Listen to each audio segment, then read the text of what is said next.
各位街坊，歡迎返嚟歡樂世界，我係你哋嘅主持人。今日我哋要講單咁嘅嘢，宏福苑單嘢調查咗咁耐，終於有啲聲氣，點知我哋嘅葉劉淑儀議員就企出嚟，話調查完先問責，官員都差唔多換屆啦，係咪玩嘢先？阿爺，聽落好似好有道理，但諗深一層，係咪又係一場遲來的抱怨？定係背後有啲咩古仔？我哋即刻拆解。最近社會關注緊宏福苑一系列問題嘅調查報告。報告未出爐，行政會議成員兼立法會議員葉劉淑儀就開腔，話等到調查完先嚟問責官員，但政府換屆期就到時相關官員可能都調走或離任啦，問責仲有咩意思？呢番話即時惹起熱議，到底係直擊制度死穴，定係講咗等於無講？簡單講，葉劉嘅核心不滿係覺得政府成日等到問題焗到窿，調查拖到尾，先至喐手處理問責。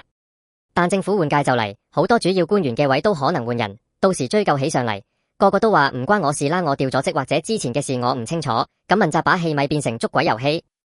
葉劉本身係資深建制派，今次出聲，唔少人覺得係自己人鬧自己人，特別搶眼。但係佢嘅批評係咪真係幫到手？定係只係講出個個都知，但個個都模糊嘅官場現實？好，我哋唔好停留喺表面嘈交，我哋要問葉劉呢炮究竟打中咗邊個？首先，我哋要認清葉劉指出嘅換屆時問責無效，根本唔係咩新發現，而係香港問責制嘅老毛病，甚至可以話係個結構性癌症。過去唔知幾多單大鑊嘢，由建築安全、醫療事故到公共設施管理失當，調查報告往往係遲來的禮物。點解？因為政府內部做調查，要過程序，要聽證，要寫報告，動輒1年半載。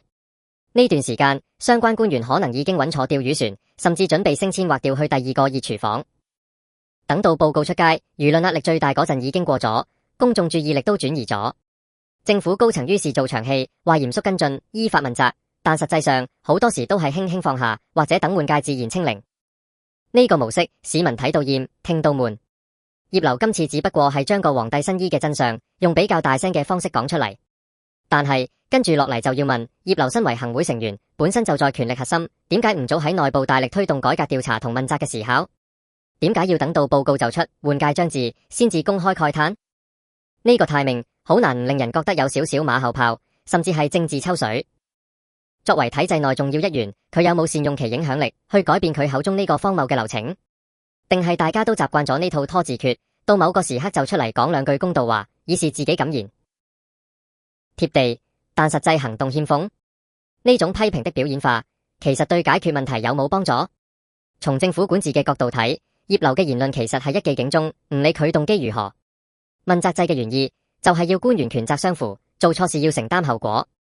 但如果制度設計上永遠容許時間差去沖淡責任，咁問責制就真係名存實亡。宏福苑事件牽涉市民切身居住安全同公帑運用，如果最後因為換屆而不了了之，市民對政府嘅信任只會再跌一層。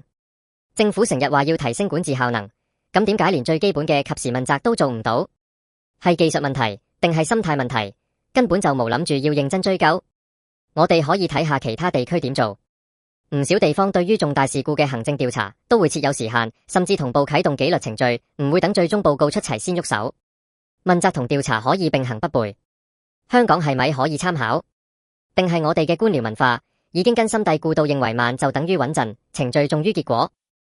作為一個支持特區政府、希望香港好嘅普通市民，我嘅看法係，我哋唔需要更多事後孔明式嘅批評，我哋需要嘅係切實嘅制度改革。葉劉議員，與其喺報告出爐前後先出來點出問題，不如運用你嘅權力同經驗，喺行會同立會入面，具體提案去壓縮調查週期，將問責同官員任期更緊密掛鈎。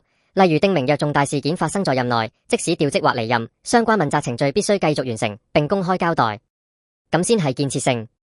同時，政府高層都要醒覺，呢種拖過換屆就無視嘅心態，正在不斷侵蝕管治威信。市民眼睛係雪亮嘅，你敷衍一次，大家記住一次。換屆唔應該係問責嘅終點站，而應該係檢視上屆官員有冇首尾跟稱嘅尺盤，咁先叫做有承擔。總括而言，葉劉淑儀今次嘅言論的確講中咗香港問責制度嘅一個痛點，遲來的正義等於無正義，尤其係喺政府換屆嘅時間夾縫中，問責好容易變成空談。呢個批評本身有道理，但係道理背後，我哋更應該睇到兩個更深層嘅問題。第一，體制內嘅資深人士係咪有盡力去改變佢哋自己也批評嘅弊端，定係只滿足於周期性地做批評者角色？第二，特區政府嘅管治文化幾時先可以真正擺脫議而不決、決而不行、行而遲緩嘅困局？宏福苑只係其中一個案例，如果呢個模式唔改，下一個宏福苑出現時，同樣嘅劇本只會重演。我哋市民想見到嘅唔係官員或議員之間嘅口水戰，唔係咁多事後發現問題嘅感慨。我哋要嘅係實幹，係制度上嘅堵塞漏洞，係一個真正讓官員感到壓力，要為任內決策負責嘅機制。希望今次風波唔只係得個講字，而係能成為推動行政問責改革嘅一個契機。換屆唔係擋箭牌，問責必須有牙力，香港嘅管治先有進步嘅希望。好啦，今日就同大家傾到呢度。葉劉呢一炮，你又點睇？係真心為民請命，定係政治掃一部分？留言話我知你嘅諗法。記住，你嘅意見好重要。多謝大家收睇歡樂世界，記得訂閱、點讚、分享。我哋下次再同大家探討更多貼地社會熱話。保持歡樂，保持思考。再見。